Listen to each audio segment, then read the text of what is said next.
Good evening and welcome everyone to the live stream exploration of Beaux-Arts, and I am joined by Old World Exploration. Good to see you, Old World Exploration. Well, thanks for having me here, as always, into a new year. Yes, already in 2024, and it's always a pleasure having you on board, and our joint explorations are one of the most enjoyable things I dare say I do in this alternative line of research show. Go ahead and shout outs to some people. Hello, Mr. Beast fan. Rory, welcome. Tara Payne, good to see you. Hello, Kathy Childers, good to see you. Tara, Warrior, Jimmy B-Side. Hey, Jamie, good to see you. What's our real story? Welcome. Skies. Yeah. Chassis, welcome. Surfer Girl, thanks for joining us. Corky, welcome. And Kitch, good to see you as always. I got a good one for you I think you're going to enjoy. Hello, Ian, good to see you. Dave M, welcome. Brown Dwarf, good to see you. And I think I'm up on my greetings. OWE, if you want to say hello to anybody, be my guest. You shouted a couple out already. No, I'm good to go. I'm ready to present my Beaux-Arts collection. All righty. Well, I'm eager as well, so I don't think anybody will mind too much if I forego the greetings and let you get right onto it. So by all means. I did a bit of cherry picking, I must admit. Hey, that's all good.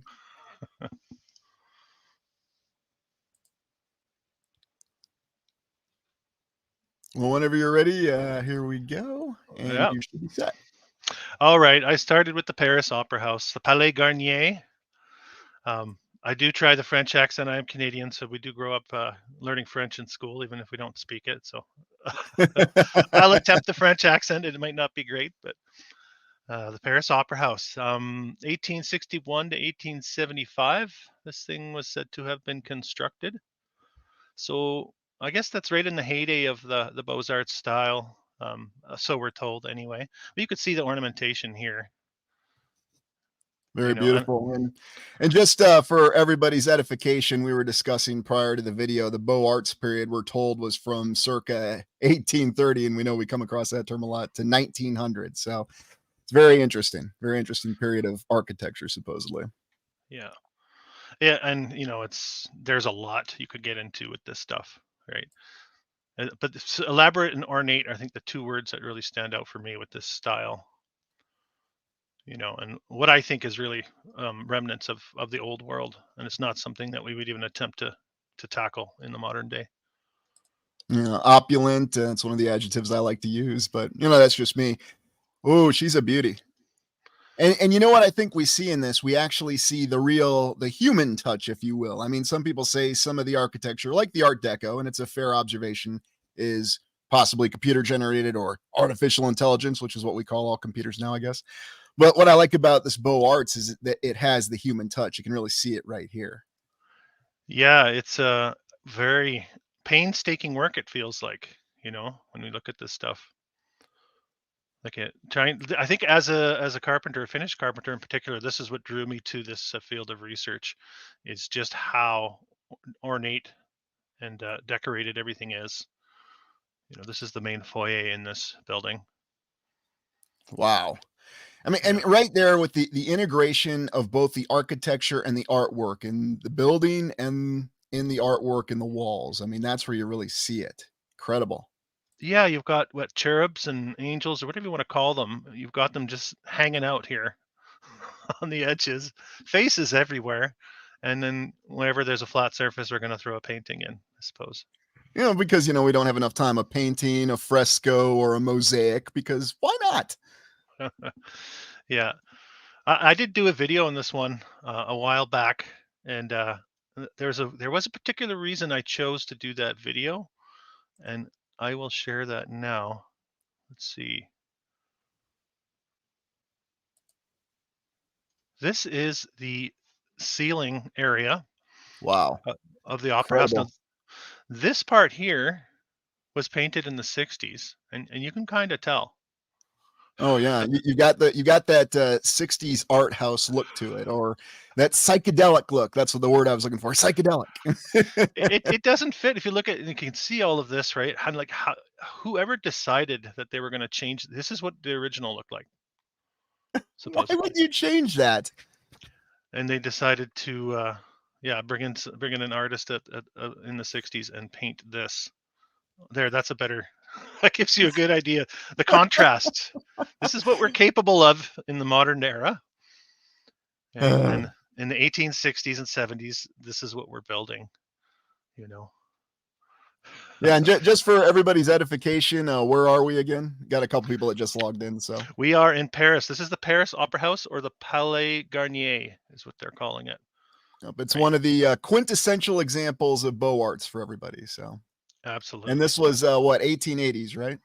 1861 to 1874. We have a 14-year build time on this one. Oh yeah, when they built most of the old world. I mean, those elaborate architecture structures. Well, they have a couple decades to jam everything into, right, before we get going with our technologies in the 1900s. No Yeah, problem. but look at this. Look at the detail, right?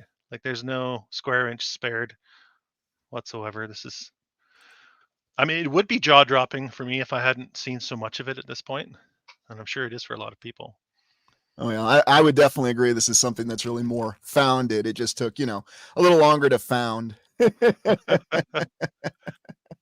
Even so much as the underside of the staircases have this really elaborate ornate. and Yeah. and that's the thing with the timelines. I mean, just think if they had 100 to 200 years, how could they actually pull that off? Yeah, it really is eye candy. Everything is eye candy, and it's from a different world. I think that's very difficult for us to fathom um, that world. You know, when we try to put it through the lens of our modern day, our plainness of our modern day, and they say that we were architecture started rejecting the ornate and elaborate, Beaux-Arts style and all that kind of stuff, and that's the reason why we have modern day plainness and brutalism. But I think it's because we can't do it.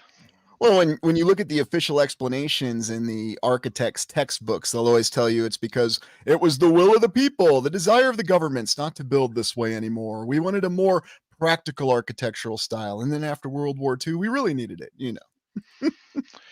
Yeah, just the difficulty in manufacturing so much of this. Like this is metallic up here. Looks Oh, like it's yeah. all copper. We've got, I'm not sure what type of bird that is, but all sorts of elaborate ornamentation and statue work. And the Hey, fact that we go know what ahead. kind of bird that is. That's a phoenix. Rising from the ashes. Exactly. It's a phoenix. We've got griffin characters here, which come up a lot in the Oh, real yeah. world research, right? See, why would you need flags? You've got the images, you've got the actual statues. Who needs pesky flags? I mean, flags are cheap. Look at this. We could put this on buildings, carry these around. Yeah. So they'll tell us this is all about all the Louis the 14th styling is what brought this style about, right? And you can see that here with the this is the Louvre in Paris, has that really everything gold, right? Everything gold and gilded, which inspired the Gilded Age in America, And I think it's just a cheap explanation for hiding the architecture. Well, and you know what this reminds me of? This reminds me of the interior of that theater I looked at, the Fox Theater in San Francisco. It looked a lot like this. Do you remember that one? Yes, of course I remember that one. What an amazing only stood for 30 years, they'll tell us. Right? Yeah, because you only needed something like this for 30 years. You put all this effort into it, and ding, ding, ding, ding, ding. It's funny too because the timeline on that one mirrors the timeline on the Roxy, and it mirrors the timeline on quite a few of those old theaters that got demolished. Yeah, late 1920s they'll tell us, and then urban renewal 1960s, bring them all down. Wrecking ball, dynamite, Yeah, dynamite. yeah, exactly. We're going to shift over to Edmonton, Canada, close to home for me, actually. This is the Alberta Legislature building, and Very pretty. Love the dome on that. yeah, and Both I've been to domes. this. This is said to have been built 1907 to 1913. At a time where Edmonton had about less than 20,000 people, or maybe getting toward 20,000 by the end of its build time. So very small city at the time, but they're building this type of structure. And just for everybody who's watching across, the Midwest or anywhere in the northern latitudes of the United States, just imagine trying to build a building like this in the weather we've just had over this last week. I mean, really try to put yourself in that position and see that. You got freezing cold, blowing snow, drifts, and everything else. And now it's going to get really cold. But yeah, let's dig a foundation. Let's throw this thing up. And I'm sure it has a very beautiful interior too. Why not? Yeah, I have a few shots of the interior. This looking founded here. These stairs almost looking like the mud just flows right up into the stairs. It's not a very clear photograph, but it just feels like this has just been sitting here, and you've got these little trees growing. Yeah. Wow. She's a beauty. No idea. And we do have an ad for the stone company. They're giving us a construction photo. Sorry, I'm losing control of myself. You have a bit of a copy paste going on here where you can just get the eraser out and erase this part. That's wonderful. I mean, they even try to present that. A little stick structure going on here, and that's the company that provided all the stone for the building. Well, or was that just the company that, built that lovely scaffolding, because, they're constantly doing renovation on this. Right. Yeah. Oh boy. Couple old shots. Yeah. Look at the pediment on that. Wow. Yeah. It's a beautiful building. And actually, what's interesting too is that you've got tunnels. And you can look down through a glass dome, and there's tunnels running all through the front, all the way up to the structures, the surrounding structures. They have tunnels in this area because Edmonton gets minus 30 Celsius quite easily, quite often in the winter. Very cold and windy in Edmonton, like I guess of Chicago or something like that. Winnipeg, similar too. Yeah, so that translates to it's very, very easy to dig up the soil and excavate, so you can establish a good foundation, and that's why these buildings last forever, right? Not only that, but if you're going to ask me to go a couple stories up on a scaffold and finish that in the middle of January in Edmonton, I don't know. I got to have a few screws loose or several whiskeys before I get up there. Remember we had hundreds of thousands of people that were just wandering all over North America looking for work. So yeah, because there was no work anywhere, right? Although we're told these structures are going up everywhere at the same time. At the same time, yep. Capitals, provincial capitals. Oh, go ahead, sorry. No, marble columns, right? Nice shiny marble columns. They're bringing that out in on the railroad. I'm sure that's what they'll say, or they're manufacturing it on site. We don't get a lot. I'm sure this has quite the extensive tunnel system and underground, as if all this isn't enough. Well, they're quite open with that, which is I found quite interesting when I was there. Looking like you're coming in quite low down here, but everything's stone. This is what people have to realize when we're looking at these structures. The weight of the materials, the difficulty of installing such heavy materials. Something you have to really take into consideration. I like that comment there. Whip me up some marble columns. I mean, and that really seemed to be as simple as it was, because they're everywhere. That widespread, every provincial capital, every courthouse, all across North America, no problem. Get the old steam-powered lathe out, right? And get that big chunk of marble on the steam-powered lathe. Spin it around, get the polisher out. Come on, folks. These things are everywhere. I like that too. The contrast with the brutalist modern day and old world, right? Very nice. Yeah, It's a great selection, and I'm glad you picked that one. Yeah. Let's go down to the southern hemisphere. All right. Argentina. Okay. They're calling it the Argentine National Congress. This building is. No, that's got one of the tall point, or one of the narrow domes on it. We don't encounter that too often. Strange shape, isn't it? Yeah, much more oblong or whatever they call that. Yeah. This one struck me early on in my research too, to see this in was it Buenos Aires, Argentina. Build time on this, completed in 1898 to 1906 is what we're being told. So we got an 8-year build time on this sucker. But we have construction photos. Here's one. Here's a construction photo straight off the Wikipedia's page for this structure. And oh gosh, and then what is it with all these changes in coloration? Even though it looks like it is constructed, so are we to believe that they just repainted it, or they needed to resurface it, as they'll tell us? Yeah, is that what they're saying is going on here? Is they're facading? I don't know. It's strange. It's really bizarre, and it's another one of those things that you tend to see in these construction photos too. And I'll tell you, this city has got a lot of old world structures. I have to do a video on this city, Buenos Aires, for sure, because there's just so much, and so much in this style as well, which is we don't really touch on in the old world too much. We don't go into South America a lot. I don't see it in a lot of my research.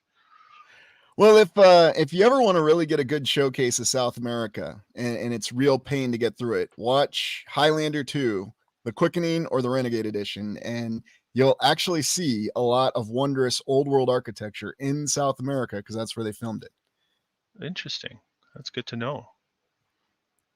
And Michael Ironside hams it up, so he does keep it entertaining, even though the plot makes absolutely no sense. Either version, for that fact. There can be only one, right? Oh gosh, yeah, only one movie.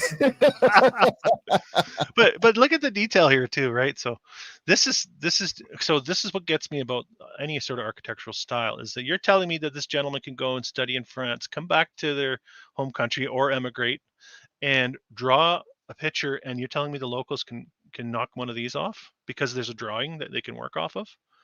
Like, it doesn't make sense to me. I think the most egregious example of that I came across was when I did the one exploration in Japan, and they talked about the little star fort that they threw up there in the 1850s because they say that they sent a couple people abroad to study in Europe, and they figured out how to build star forts, and they built one that's in Japan. It's still there. And to the Japanese credit, they do treat it as a park, and it's very well lit, and it looks very pretty even to this day. Yeah. So what about the whole the apprenticing process and the mastering your craft? You can't just build something like this based on a drawing. It doesn't make any sense. Look at the statues all around here. Well, and you know what? Remember, it's a one perspective drawing too. Yeah. There's always a level of, okay, the person doing the physical building has to interpret the drawing and make it and make it look like the drawing. It's just, I don't know. This is why I do the research, because I feel like I have a pretty strong idea that something's not right about the narrative. It's just something a little amiss here. I'm not sure what. Look at this. It's just cavernous. You imagine going up and you got to finish, and you got to, we're gonna put these rosettes all the way up here. Everything has to be perfectly symmetrical. And they're doing this everywhere. They say this is happening in North America, South America, happening in Europe, happening all over the place. While there were wars going on, while there were resource shortages, while there were diseases and sickness, and let's not forget infant mortality was really high too. But yeah, no problem. Build it. Very good point. This is not so. The historical fiction we're given is that we were struggling to get on our feet as a society, and what we're seeing with our eyes is a peak civilization construction method here.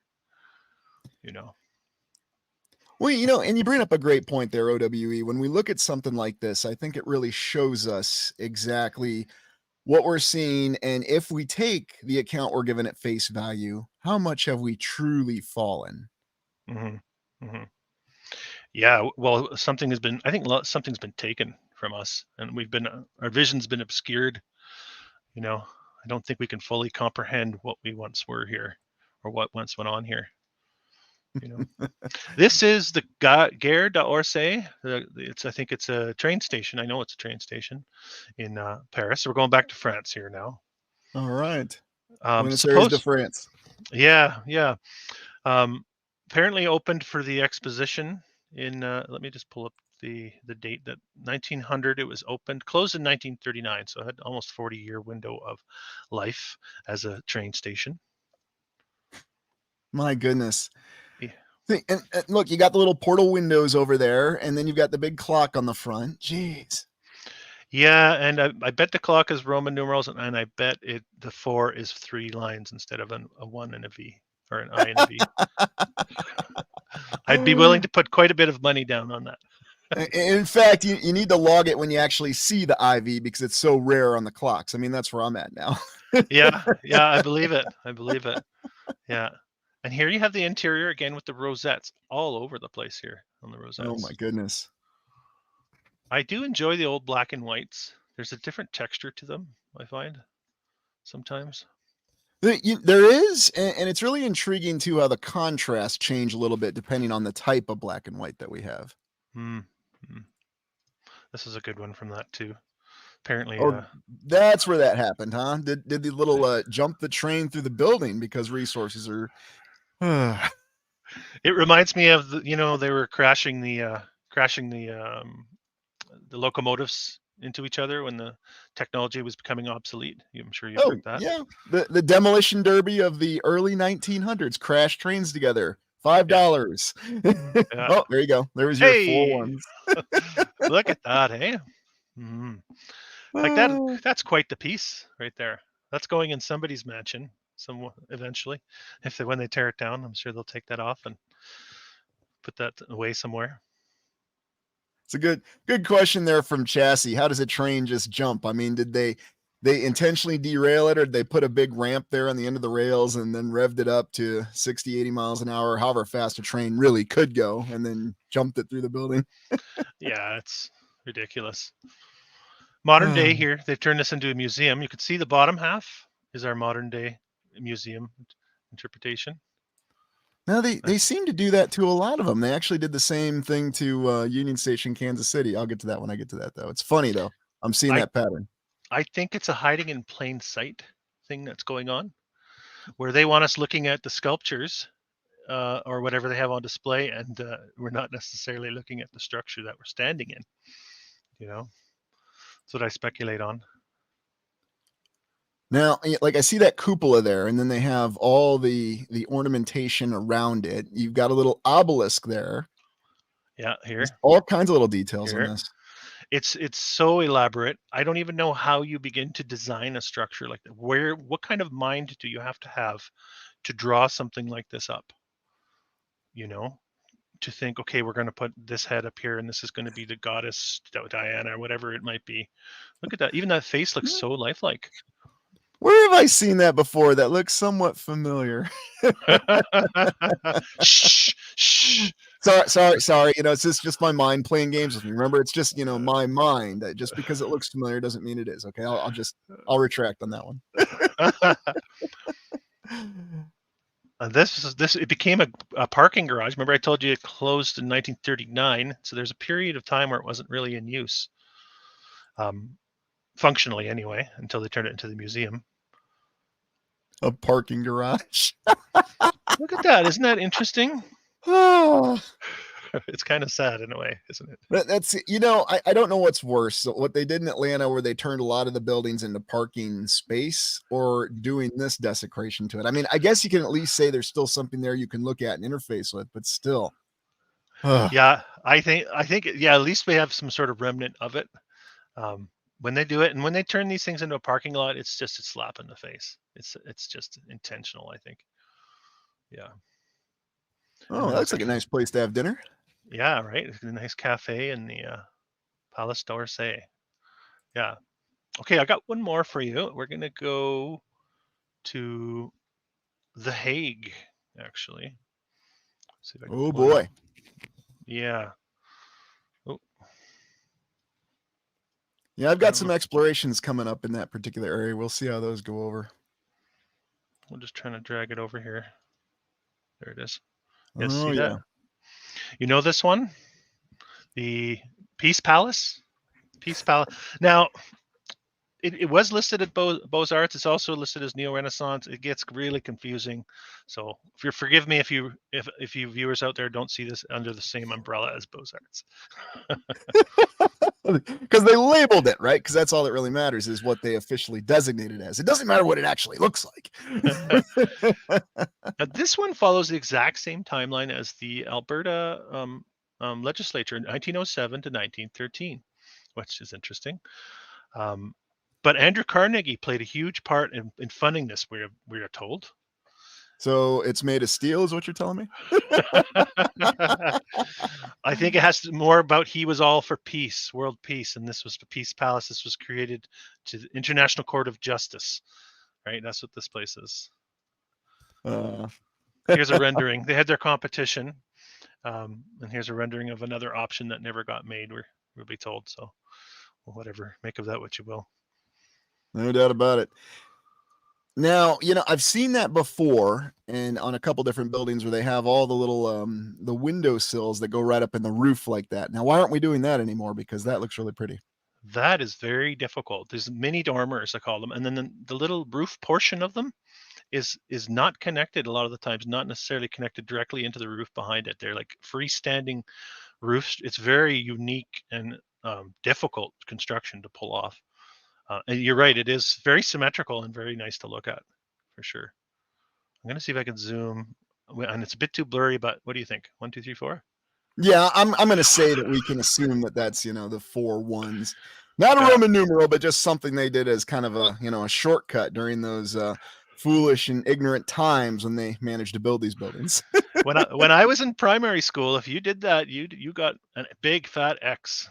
You had to correct it because it was a 1 and a V, or an I and a V, not 4 I's. Okay, we'll look at a little bit of the interior on this one. There we go, more of the same. Yeah. Wow. Arched, very difficult. This is very difficult finishing process here. Very difficult to wrap your head around. And like, this is early 1900s, right before World War One. You know, I don't know. So again, we're lacking the heavy machinery to a great Mhm. extent, and the heavy machinery we don't have proficiency on it. We have mechanical limitations, but just hand wave those away. And if you ever look at the history of semi tractors and trucks across the United States and Canada for that matter, all the mechanical issues they had. But Mhm. apparently they didn't have those mechanical issues with the new equipment when they were building these. Right. Yeah, we talked about that. I think it might have been off camera, but so there's the implementation of new technology, and there's also the servicing and maintenance of new technology, and there's no history to back up the know-how. You don't have a guy in 1910 having done it for 30, 40 years, having serviced these new engines. So it doesn't really add up. There's a bit more. So this is actually a nice view of the marble stair balustrade here. Look at this. So you got marble paneling on the walls because Carnegie had deep pockets, right? And he was convinced to help fund this operation. Not sure how. I mean, did they give him some sort of discount on steel tariffs or something, or did he get a new contract with the Pinkertons when they were going around strike breaking? If we go off of those stories. Oh yeah, let's not forget those strikes that were going on too. Yeah, right. Well, and you remember Carnegie's funding 2,000 libraries, so why not throw in the Peace Palace in The Hague as well? Just money I to suppose you burn. just don't say it's the Carnegie Peace Palace, or the. Yeah, exactly. Beautiful. Like the marble really gets me. To shape, like, how do you shape a piece of marble like this at that early time period? Well, have you ever seen what they go through to actually cut a piece of marble out now in the quarry, just to Mm, cut out a big piece and what it takes? mm. It's crazy. You see the trucks struggling with the big blocks that they cut out of Yep. there. Yep. Yeah, the Well, big. just cutting them, then loading them on the truck, and then hauling them out there. And these are the largest trucks we have with the greatest hauling capacity. And you hear it just trying to get out of the quarry. It's hilarious. Yeah, we have to accept that all of this was just so readily available. They had so much of it, and they're milling it up so quickly at the turn of the century. And these were going in everywhere. It's just, yeah, something doesn't add up. Look at this. Marble Double. again, huh? Looks like it. Marble, double-headed eagle here. Probably gold. I'm guessing. I don't know. Could be something else, but yeah. Anyway, Something better than gold. something we don't know about, right? Yeah. It looks gold. We'll just call it gold. They won't be any wiser. Okay, I think I'll leave it there, and I'll hand it over to you. That completes my collection. So. Okay, marvelous. All right, give me 1 second here. I'm going to get this little video queued up because I was going to do some live action on the Union Station in Kansas City. So I'll go to my share screen here. And here we go.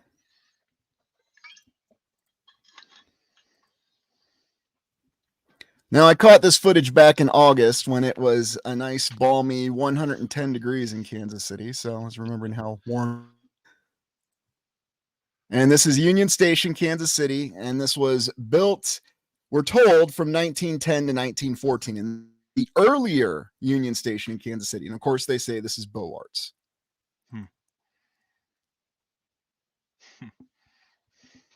And I think what really struck me about it is just the size and immensity, and you've got some other buildings around it. And then across the way, you have the World War I monument, this giant 200-foot tower that, of course, they built in the 1920s.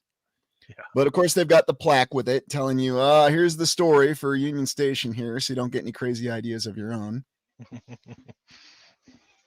Now, when you look at this, you'll see a bit of a different color on some of the base stones. Like here, I'm looking down in the subsurface below the ground. But when you actually analyze the material up in person, you find out it feels like the same material. And I know there's somebody out there who's going to say, you can't tell in person. You need a computer to do it for you. Well, I'm just saying for my own senses, and I trust my own senses, it looks the same. And now the interior. Oh, boy. Oh, there's those rosettes again. That's right. You need to have those rosettes in a train station that you're on a time crunch to build, because remember, the other train station flooded. What do you think? 40 feet high ceilings there, at least? I think they said they were over 90 feet, actually. 90? Wow, I was not even close. Wow. Because even video footage, you can't really convey it unless you're actually there. And this is in Kansas City? Yeah, Kansas City, the main Union Station. Hey, RB, good to see you. I didn't get to say hello, but just wanted to say that when you really go in there, and they've turned it into a shrine for the Kansas City Chiefs now, and they use this as the displays, but you'll see the same symbols that we've seen in other buildings. And I'm just baffled. I mean, pulling all this off in the early 1900s in 4 years, and just seeing, and here's the main hall. Now, they usually have this closed off because this is where they do exhibitions and everything. And that's the one that's consistently about 90 feet tall. And that's where they supposedly had all the boarding doors to get on the trains. Wow. Very difficult to finish the undersides of those very high ceilings. Very difficult. Oh, yeah. And they even have the temerity to put the plans in there. And of course, they're single perspective plans. Yeah. Because you don't need more than a single perspective. Now, I looked closely here at some of the foundation, and I was trying to ascertain if there was any difference with the quality of it. The color is different, but the quality seemed exactly the same. Yeah. Yeah. Interesting. Yes, they do get married in their brown dwarf. So anyway, that's all the footage I got from there. I'm not going to show you my long, laborious hike up to the tower. Watch the video and see that suffering. So that's a wedding venue. Yes, it's a wedding venue. Let me pull up the construction photos from it here. Give me 1 second. Present, share screen, share screen. Okay, can you all see that? Let me get close. So these are the construction photos that they give us from 1910 to 1914. I have seen this one before. What are your thoughts on this one, OWE? Okay. Interesting. Yeah, we got quite a bit of what we call, I guess, crane work going on at the top there. Got some trusses stacked together. Just checking the bracing on the trusses. I'm not sure. I know where you're going. It's all good. Now, here's what stood out to me, though, is, okay, so it looks like we got a train car right here. I mean, unless I'm wrong, that's what this looks like, Missouri Pacific. Yeah. Oh, yeah. And then it looks like it goes way down in the subsurface here. For sure. So what's the steel grid structure in the foreground there? That's a good question. It's a confusing photo. Oh, they get better. Hang on. Let's go to the next one. So this was a new one. And what I liked about this one, so this is supposedly when they were digging out the foundation of it. So you've got tracks going right here. But then what you see over here is this is the kind of cranes that they had back then. At least that's what they tell us in the early 1900s. Looks pretty skookum. Yeah, you noticed? Looks like it's ready to crap out. That's what it looks like to me. Well, what's really interesting, though, is just how dry and desiccated it looks there to me. If this is a legitimate photo. Oops, skipped one ahead. But I mean, the coloring on it, the way it's completely washed out, the lines that aren't actually on there. I mean, what is going on here? Just so many questions. Yeah. Par for the course. Yeah, exactly. But I hadn't seen this one before. So after I did the exploration of Kansas City, all these photos seemed to come up that I hadn't seen before. Now, I'm not saying they didn't exist. I'm just saying they weren't easy to access. So, as always, make of it what you will. And so Kansas City. Go ahead. Oh, go ahead, sir. Yeah, what's up? Well, Kansas City's notorious for being dug out from the mud. Am I right on? Is that correct? Yep. Oh my goodness. And boy, did people have problems with any statements of that during that exploration. Wow. I was like, no, it didn't happen. It's well documented. Look at this building up here. Oh yeah, huge. But supposedly them digging out the actual foundation because you make comments about this. Yeah, I am Kairos. Isn't it easy to move a ton of mud? I always find it easy, especially during the winter. Yeah, Golf course. Good one, RB. Yeah, they show these machines in here, but how much detail can you really get from this photo? And you have all these tracks actually going through this. So what's really going on here? I mean, it just looks like it's a giant mess. We've already got a bridge going over here. Yeah. But then again, large buildings in the background. So this has to be 1910 to 1914 if we go off the account that we're given. Mm-hmm. But yeah, I don't know. It's another example of they have all these images, but they only create more questions than they answer. Yeah. Here's a good one. Yeah. Like, what the heck is going on here? Building a tunnel of some sort, or I guess, are we just making it a subway station too? I was going to do an exploration on subways too, but that had some technical issues with that, so I'll have to get back to that. It's a good idea. So you know what, Jamie, that's a good one. I got in trouble for that as a kid a lot. Yeah, Arkansas. I mean, and that's how they tell you to say it, so you spell it properly. Hey, Kitch, thanks for sharing that. Yeah, Kitch Fairman is from Kansas City or has been there, grown up there. And there are rumors that there were domes originally on it. And it's really intriguing, different accounts on it. I don't doubt that at all. I'm finding that a lot of my research. Just domes everywhere. Domocracy, as Brother Adam likes to say. They took the domes off quite early in a lot of these places. Yeah. Oh, yeah. Without a doubt. Now, this is the interior construction photo I came across. What are your thoughts on this? Is that a ghost at the bottom there? Hey, let's zoom in. Is that a ghost? Ooh, yeah, I mean, it might be a ghost. It's an exposure thing, right? It's an exposure thing. That's what we'll be told. You know that the photos are only the best until they're not, just like everything else. You can see wave caps in France in the 1850s, but sorry, 1910 United States, we can't get you a good interior photo. It's just not happening. There's so much dust there, you see. Is that supposed to be a scaffold they're using to do the finishing up high? I suppose, but yeah, I mean, it's the same issue. You can see it's already clearly built, clearly completed, but they're trying to tell us that, yeah, it's an interior construction photo. See?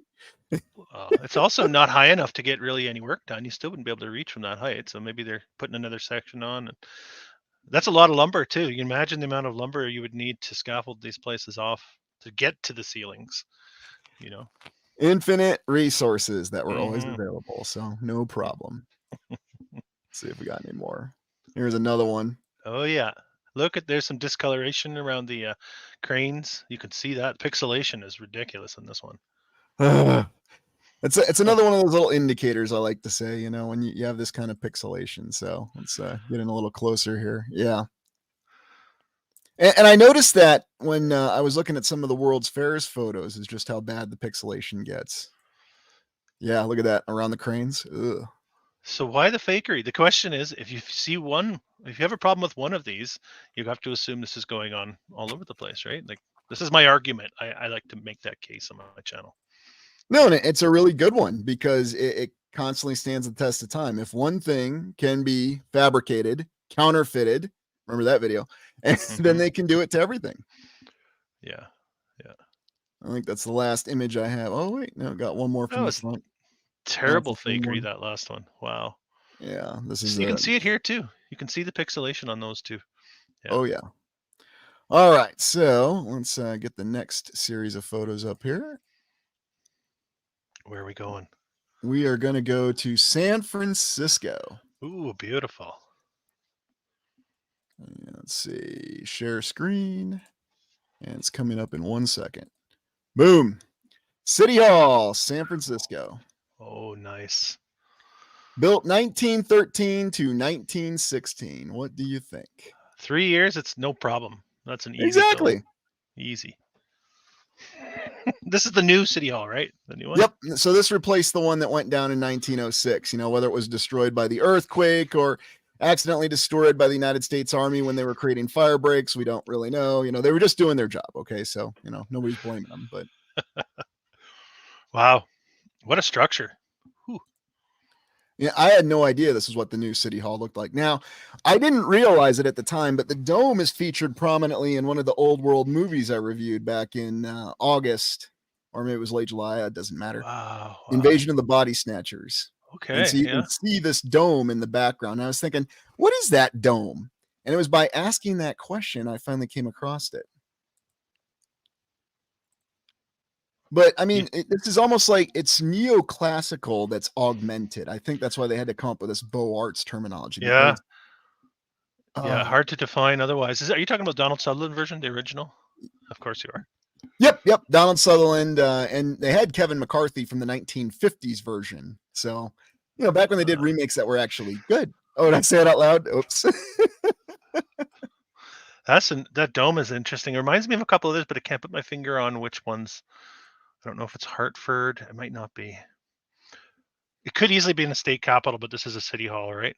Yep. That's exactly what I'm with you. I mean, and let's be honest, this is beyond many state capitals that we see. Now let's focus more on the building portion of it.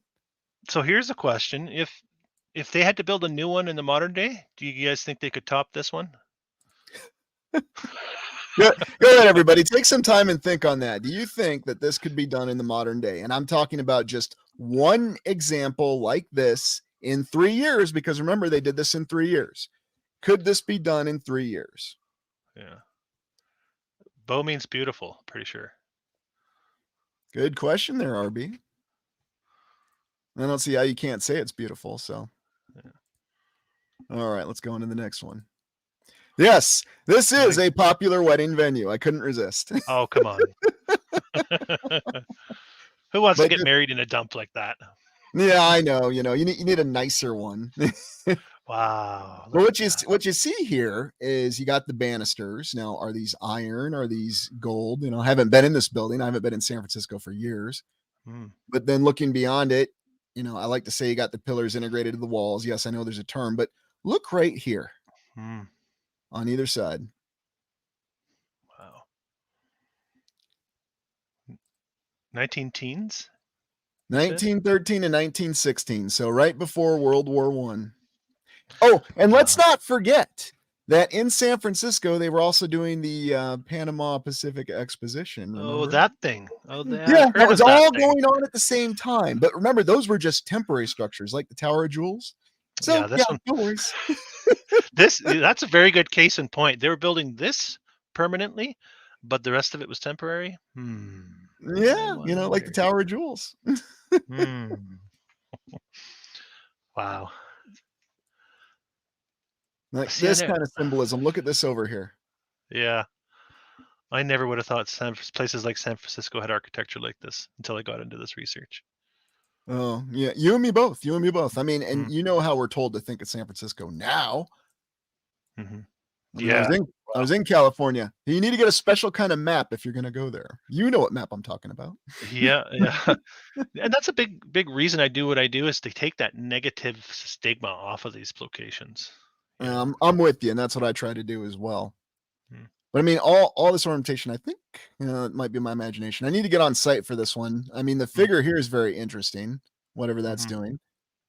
And then this, I mean, we've got all kinds of symbolism, not symbology. Wow. I'd like to know what that is too. Is it stone? Is it a plaster? Be interesting to see.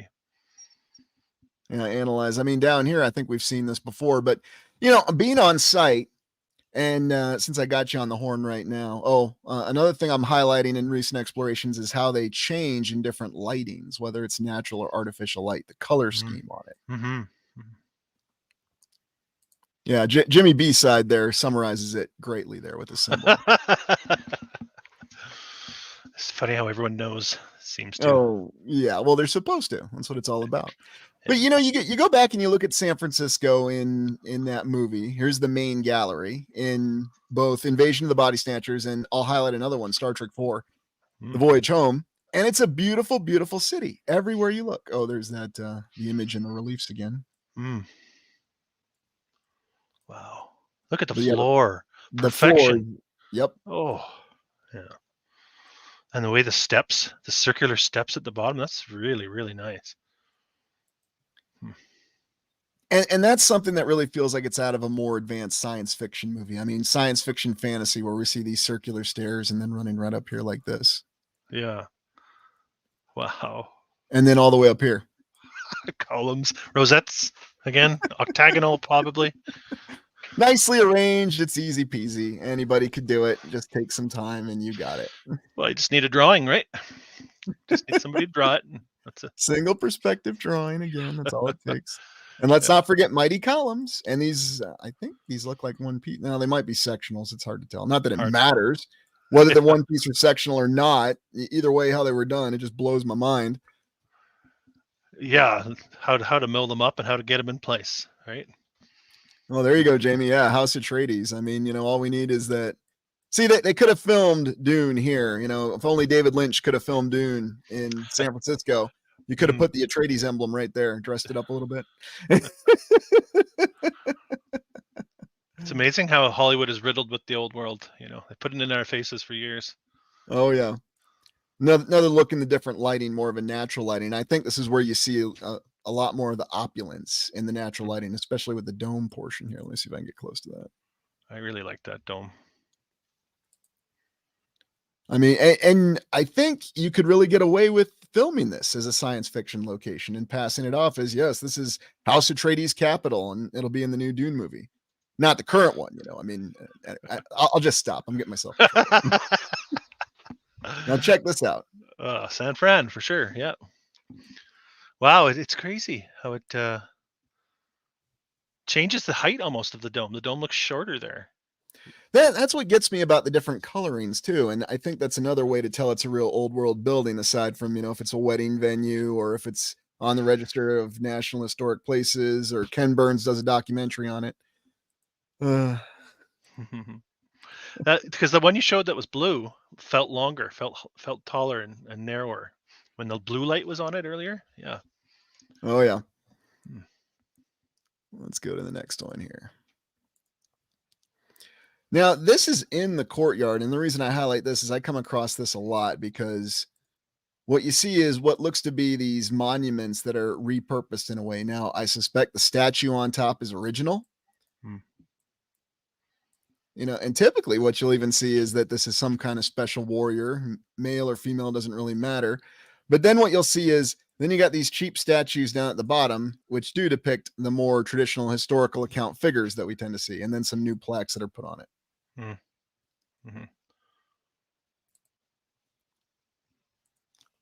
Well, let's go to the next one. And then another look in different lighting of that same gallery. So even the interior, the lighting changes. I love how that stairs puddles at the bottom like that. That's very unique. Yeah, with the circular design and then the actual pattern in the floor. Yeah, it's interesting. Yeah, I wonder how Alejandro Jodorowsky missed this as a filming location, because remember he was going to do Dune in the 70s and it was going to be like a 14-hour long movie. Yeah. For some reason they decided not to make it. You get statues all around the top there too, eh? On each. Oh yeah. Because it's not enough what you've already seen. It's not enough. And just for clarification, this is a city hall, not a state capital? This is a city hall. This is not a state capital. Thank you. Could very easily be a state capital. And it could very easily be a national capital. It sure could. It sure could. Yeah. Oh, gosh. See the next one here. And then the last one on the stairway. I mean, lots of the stairway. Oh, and this is what they tend to associate it with. It if you do a search, you'll see all these demonstrations that are going on around the city hall because, you know, negative slant, right? So focus on the people, not the building, right? Focus on the struggle, not the building. Yeah. Yeah. Actually, I picked this one because I like the fact that you can see the pediment here, the wing pediments, and then the central pediment. And then even the wing pediments have the ornate detail in them. Is that a shell? I wonder. Yeah, I think so. Yeah. Yeah, this is definitely marked for on-site exploration. Mm-hmm. And then this was the original city hall, the one that went down during the earthquake slash firing slash whatever you want to call happened to San Francisco in 1906. Yeah, that's unraveling, isn't it? Something happened there that they're not telling us, it seems. Yeah, exactly, RB. Columns for days. Mm. Because you can't have this, so you can't explain this, so build something even nicer and throw it up, Look at this Columns orb are with the easy. statue on it. That's amazing. Had to go. It had to go. Oh, yeah. There. I just included this one because this is what they try to show us that it looks like to give us that impression that, it was kind of a cheap building, it was basically made of paper mache, and yeah, it had to go. Wasn't going to last anyway, right? No, Don't miss no. it. No one will know. Yeah. And you're wondering, like, what happened to all the columns? Because, we just saw a bunch of columns and then they're gone. So, I don't know. Very, very unfortunate. Yeah. Jeez. Oh, you just take it in. Yeah, you just can't get enough of this gallery, and I think this is the quintessential Beaux-Arts, and I think that's where we come up with it being an augmentation of neoclassical, and you can't hand wave this away by saying this is neoclassical. Mm-hmm. Wow. Got to go there. Yeah. This must be accessible to the public, this area, the open area. I'm really glad you brought that up, and I'm saying this for everybody who's listening right now, and if this gets me in trouble, that's okay, because I think some things need to be shared. You remember how we looked at the Polk County Courthouse in Des Moines? I do. Do you know that if you actually go to the Polk County Courthouse, you are not allowed to take pictures of the interior? I am not surprised. Actually. So, I mean, they'll pat you down. They take everything. I mean, it's not the Iowa State Capitol. The Iowa State Capitol, they basically welcome you. Oh, yeah, take all the pictures and footage you want to. And to be honest with everybody, I think the Iowa State Capitol is a nicer building. But in the Polk County Courthouse, they have something very peculiar. So on the banisters, and you can go see it for yourself, but you have to go there. On the front of every banister, they have a really sinister-looking ram's head figure. Oh. And it looks like it's from Skeletor's staff. That's exactly what it looks like. I think Skeletor from He-Man. Yeah. You should have done a rubbing. You should have brought some paper and a crayon, and you could have done a rubbing. Yeah, I probably should have. I have to think on that one because darn well what would happen if I tried to get an image out from that place. Yeah, absolutely.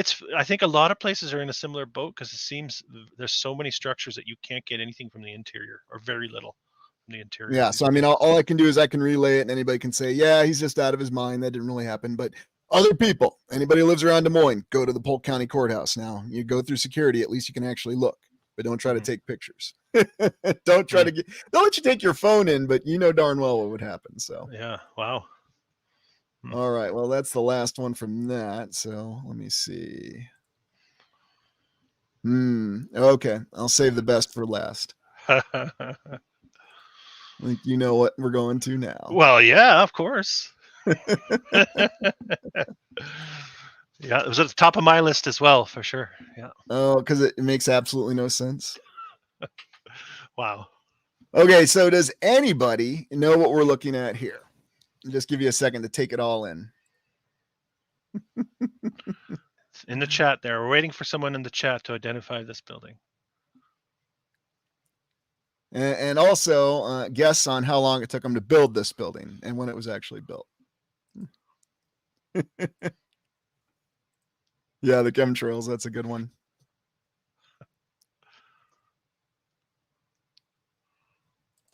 And somebody's on it. Yeah, Corky, you're right. It's in the District of Columbia. Yeah. Washington, District of Columbia.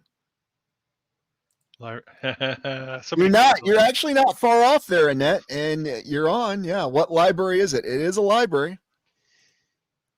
I mean, it is the library. It is the library. It is the library. It's not like my local library, I'll tell you.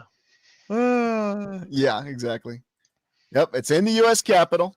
It is a library. Oh, look at that. Isabella's got it. Yes, the U.S. Library of Congress. Also known as the Thomas Jefferson Building, is that correct? Yep, the Thomas Jefferson Building, constructed from 1888 to 1894. So 6-year construction time frame on this little doozy. Lickety split. No problem. Now, I mean, I've come across Library of Congress, and I mean, everything, like, for example, you can't use images from Library of Congress in certain works, but Hmm. it's funny how actually getting real images of this building is kind of difficult, especially exterior. Hmm. And so this is definitely one I need to go and explore in person.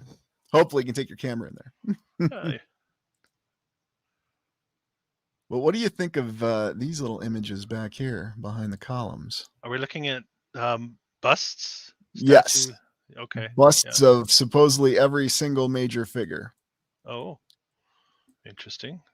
Ties in nicely with the Mount Rushmore thingies Yep, too. it does. And what was going on in the United States in the early 1890s, or so we're told? Well, we know that there was some sort of depression, or not depression, financial. There were some Yeah, financial well, issues. yeah, me call it a depression, another panic. They had all these horrifying financial panics, and yet, no problem, because it was publicly funded, of course. Of course, of course. Hmm. Yeah, that would tend to be my assessment there, cross-threading. Not going to say it, but yes, thank you for saying it for me. Well, yeah, Stephanie, should watch that Little House on the Prairie episode for when they talked about not having the federal income tax and how they were all getting screwed on their property taxes. It's a great episode. Michael Landon plays it very well. Oh, here we go. The Yep, interior. the interior. I mean, that's for the real story of this. I'm Look. kind of surprised it wasn't.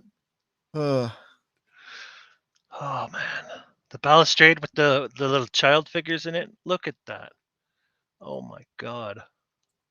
Now, here's the other thing. Strange looking child figures. I mean, I'm not seeing this in person, and it could be image alteration. Hmm. But on the Vienna exploration, that weird painting they had of Maria Theresa's children that she supposedly lost in childbirth or before. Hmm. Something looks really wrong here. I don't know what it Yeah, is. I hear you. This is 18. They're telling us 1880s, 1890s. Yep. This is Late 1880s to early 1890s. And I don't know what these figures are. Maybe it's my imagination running wild, but that is just I mean, so unique. all this for a Library of Congress building. Why not? Piece of cake, right? This is definitely before any sort of engines. Still steam, I guess, but we're in the 1800s still. Very rudimentary. I mean, the first heavy machinery we're told is combines to work farms in the 1890s. Now, yes, they had cranes, but very rudimentary steam powered stuff. It was all brand new. Hmm. Why not, Kevin? Yeah, temporary structure for a fair. Hmm. Double columns, rosettes under the arches. Let me zoom in on that one right there. Yeah, the orb, as I like to call it. What do you make of those? The The blankness. orbs? Yeah. Some of them, I have actually seen figures in one. Indeed, in the aforementioned university exploration I was doing, there was actually a figure in one. So maybe that's why there were technical difficulties with that video. I don't know. Do you think that they've been erased? Is that we're looking at something that's been blanked? Very likely. Hmm. Very likely. Yep, Library of Congress, Thomas Jefferson Building. The president who was known for being an avid reader. Are you being sarcastic? I don't know. I'm Canadian, so. Yeah. I mean, they're all known for being avid readers, especially our founding fathers in the United States. I mean, they were legendary people, OWE. Yeah. I mean, Legendary people. How Legend could has America have started? I think I catch your drift there. Yeah. Yeah, exactly. Oh, wow. Look at that. Now, this actually reminds me of looking in the Vatican in that hallway of maps there. Look at this figure here. I mean, this isn't any 1960s psychedelic painting here. No. Nice. Wow. It's all different faceted angles, I think. I would imagine, too. The triangle. Yeah. They're all coming in at different angles. Right? Yeah. Geometric precision. And that's not just in the artwork, that's also in the construction. Yeah. So you got the arch. You're right. You got the triangle. Good observation on that one. Wow. I'm going to get to that, Julie. I'm going to get to that. I got a couple more presidents' homes we're going to be looking at. But then looking all the way back here, check this out. This portal. Portal window. And then another one over here. And just the way you have the light in there.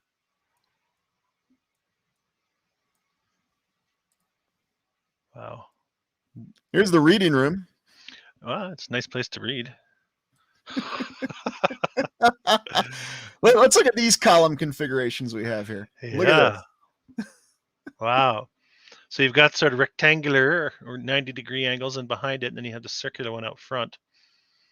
Because just having one column's not good enough. You need to have pillars. This is the Library of Congress, okay? Yes. Yeah, it's the top of the ladder. Yeah. And even the ornamentation here, Mm-hmm. where the wall meets the starting of the roof. Mm-hmm. This is incredible. Yeah, this is definitely another one we'll have to add to our joint on-site exploration. Yeah. Wow. Look at these. Uh-huh. But it's kind of reminiscent of what we just saw in the San Francisco City Hall. Yeah. Yeah, I agree with you, Kevin. There's no way that was built to be a library. No way. Place to read a book down below. Yeah. Way down there. Oh, man. Of course not. Look how after the fact that looks. I know. These It's just like the desks. pews. I mean, I'll give credit where credit's due. They put a little bit more effort into this. But still, yeah, it just feels like, yeah, just put some desks in there and have the nice carpet and everything will be fine. Yeah. Okay, enough of that. Let's look at the beauty here. But then you got the figures here up on the gallery. All unique figures. We're looking at marbles and granites too, right? The balustrades. That's what I there. would presume. I mean, again, this is something I want to check in person before. I guarantee it. It's all solid construction, and it's going to be standing there for the next 10,000 years if it hasn't already been, for all we know. Mm-hmm. But you're right. Then you have the rosiers here. Yeah. And the windows. Oh, that was a good comment there. Right there. Alchemical architecture. I think you're onto something there, Sky Sage. I think you're onto something. Yeah. Some process that we don't understand and we're not aware of, and the best we can do is theorize on it. Oh, get this. They have a book carrier to the Capitol down there. Straight underground? Yep. Mm-hmm. No, more tunnel work, because as if everything you saw wasn't enough, you need to have a tunnel so you can shoot books to the Capitol. Yeah, tunnels everywhere. Little arch on the top there. Yeah. Wow. It's all good, Easy Money. Good to see you. Thanks for joining us. Yeah, it's been a good one. Yeah. Yeah, thanks for being here. Yeah, you're right, RB. Tunnel vision again. And I'm trying to imagine, and I'm not trying to speak in a derogatory term about our elected officials in the United States, but it's kind of hard for me to imagine any senator or congressional representative, House representatives, or the Senate needing to review a book and requiring this tunnel. I mean, they have armies of staffers that they could just send to go retrieve a book. But hey, no. You get the book tunnel. Well, maybe it's a weather thing. Remember, keep out of the weather, just like the Edmonton Capitol. Oh, yeah. Stay warm, right? No doubt. Okay, so here we have a better image of the busts, along with elaborate pediments and door decorations. Double and columns. These do appear to be single columns. That must be those circular windows we saw from the inside too, maybe. Yeah, I think you're right. Good call on that, because that's the natural light coming in there. Look at this. Well, thanks, Isabella. I appreciate that. Are we looking at Ben Franklin there? I don't know. I don't know much about American history, really, but right there. Maybe that right there. Yeah. Yeah. They could say that's Ben Franklin. Didn't he discover electricity with a kite and a key? Isn't that how the story goes? Yeah, I'm going to date myself and make a really bad reference here, but I still remember that episode of Beavis and Butthead where they were watching that. I saw this old dude with long hair with a key attached to the kite, and he got shocked by lightning. And then the lady says, Howard Stern. Oh, man. And the scary thing is, it's actually Howard Stern. Oh, man. Because really, you can say these busts are anybody if you want to. May as well be, yeah. Is it James K. Polk or is it Willem Dafoe? I don't know. Yeah, we only know what we're told. Exactly. Go off of that. Yeah. Oh, boy. Another grand entry gallery here. Yeah, look at that. Oh, but there, Library of Congress. Not zooming on that. Look how sad that looks compared to everything else. The S's look tight. At the two S's at the end look a bit tight. You're right, they do. Smaller too. You would think that they would actually, if they could do all this, like with the figures, why don't you have Library of Congress then in big protruding letters? I would have centered the of. I would have centered that. Yeah, you can do all the rest of this, but you can't even get Library of Congress in there really well. Yeah, it's been hot glued on. They hot glued some letters. Or chiseled them out, and that's what it actually took 6 years to do, chiseling this out. I could believe that. Oh man. Yeah, you sum it up very nicely there, Jamie. You sum it up very nicely. All the figures. Oh man, the figures in the work. There's no flat surfaces here. Like very few. They have to have eagles. They have to have these statues and angels. And yeah. I mean, here it seems we're looking at eagles, but whether we want to call them eagles or phoenixes, you know what we notice about them? They're actually centered, as are the columns. Oh wow, yeah, look at that. Everything's symmetrical except Library of Congress. Well, nobody would notice. We just thought we'd just throw it out there. So that's a great comment there. The opposite of progress. Yeah, exactly. Or if you want people to take you seriously, why would you adorn your building with what you claim is mythology? That is a great point. Yeah. And then they try to go back and forth on this whole thing, like, well, what's really going on with this? It's just because things were different in the United States in the 1800s. People were more into mythology, but you look at books, and that's total bunk. That none of that adds up. Oh, here we have more of the most detailed and beautiful of the orbs I've seen. Okay, look at this, Scott. Those look added in later because those look really cheap. What's that? Looks like they put names in under there. Really odd. Not presidents, I guess. Scott, Cooper. They're not. Those aren't president names, are they? No. I mean, Winfield Scott was a general in the United States Army, one of the longest serving generals. I think he's still the longest serving general. Yeah, blank cameos again. You're right, Jamie. Then you see this impressive. What is that? I think I got another image of that. That's one of the big artworks that they have featured there. Is that St. Michael? I don't think that's St. Michael. I think they have a different term for it. Let me hold on. Let me check my notes here. Checking my notes to see what the lovely account we're giving on it really is. Oh, wow. Okay, here you go. It's called the Minerva of Peace, and this is a mosaic again. Wow. So once again, you're not going to paint it. It's a mosaic. They must have some Italian immigrants for that. Fresh from...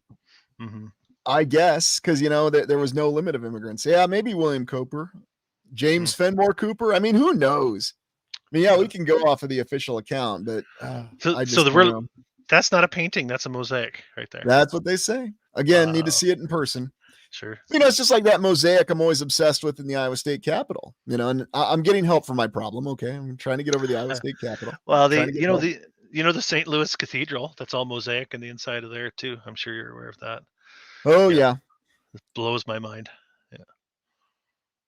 Oh, there's a good comment there. Yeah, exactly, Paulie. So now we're looking at the skylighting, of course, because why wouldn't you have elaborate and very precise skylighting? It's so symmetrical. Symmetry is a big part of this, isn't it? Oh yeah. I think it's what I really miss in the buildings from then to now. Okay, so now let's start with our construction photos. Okay, so we supposedly have construction photos here from 1888 to 1894. At least that's what the official account tells us. Is this excavation process here? I guess so. It just happened, you don't really need to see it. It was just people showing, right? Where's the tunnels? Where are those book tunnels? That's a good question. Maybe they added that later because that's an easy thing to add. Retro. I see. Yes. So this is supposedly the wing of the United States Capitol right here. Doesn't this look really good? Good one there, PJCC West. Yeah. Colin is right. Yeah. Let's go to the next one. Oh. Okay. We just have a lot of stuff strewn about. Yeah. That's case closed right there. Oh Case yeah, closed. yeah. We don't need to ask any more questions about this. I'm satisfied. I don't know about you, but Yeah. Okay. I'll believe the pamphlet, whatever the pamphlet tells me. look at this here. Oh, yeah. Now you can clearly tell this is a composited image or something's happened to it. Yeah, they don't I look like I love how they always just have stuff strewn about too. it's not indicative of the building itself. You wouldn't have that process and that finished product. It's just Ugh. yeah. They're not ready for the arches at this stage. They don't look like they're anticipating what's to come. With the Nope, way nope. Hey, we're gonna add that later. look at the front here. Look at the front. Is this all just blocks that have fallen? What's going on here? I don't know. Yeah, I'm right here. Confused. That's exactly right, Quantum Paradox. That is exactly right. Yeah, good point there, Corky. Power is where? Who knows? Gets weirder. Oh wow. Now, you know what I don't see in any of these photos, and maybe I'm missing it, OWE, is I don't see a single column. Do you? No, that's right. Not a pillar, not a column, none. Not a person either. Well, you don't need people to build buildings. This is the 1800s. Clear out so you can get a good photograph, right? Everybody out of the shot. We're taking a photograph. Yeah. Quick, because we had 6 years to build this, and not a moment to spare. Wow. Oh, I love this. No dome. Quite a leap. Yeah, there's Yeah. a leap. Must have taken a couple months off between photographs, right? Well, because it was winter and all. Yeah. Good to see you, Viking Gnome. Hope you've been doing well. Well, it's like I like to say, nothing's impossible in the 1800s. Yeah. Wow.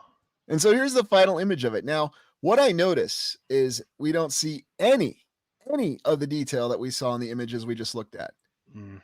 None of the busts, none of the sculptures, nothing. Mm-hmm.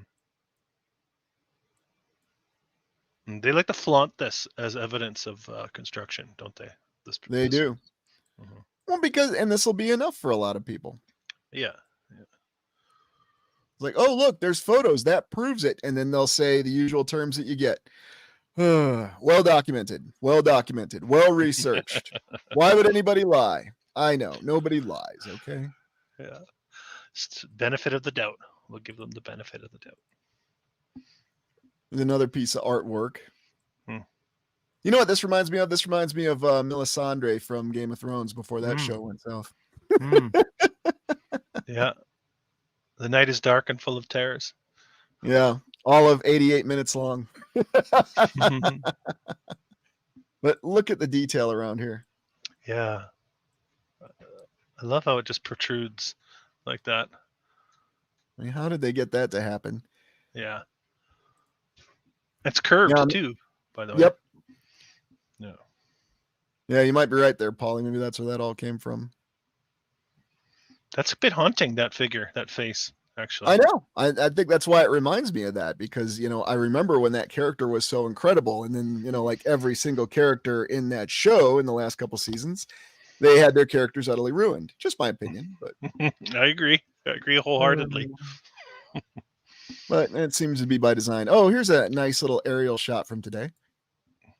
And even here, you can see more detail in this than you saw in those so-called construction images. Yeah, it doesn't look like the same. It doesn't look the same at all. We added all that later, you see, when the technology was advanced. And that's what they'll try to say. They did renovations and additions because that's just the kind of thing that's really easy to do. In the 40s and 50s. Right. Yeah. Right when they built Federal Triangle in Washington, D.C. That's really interesting. That whole expansion of so-called neoclassical architecture that they did DC in record time. Blew me away when I did my research for DC. Blew me away. All of these structures, And you can see vehicles here to give you an idea of how colossal this entire structure really is. Yeah.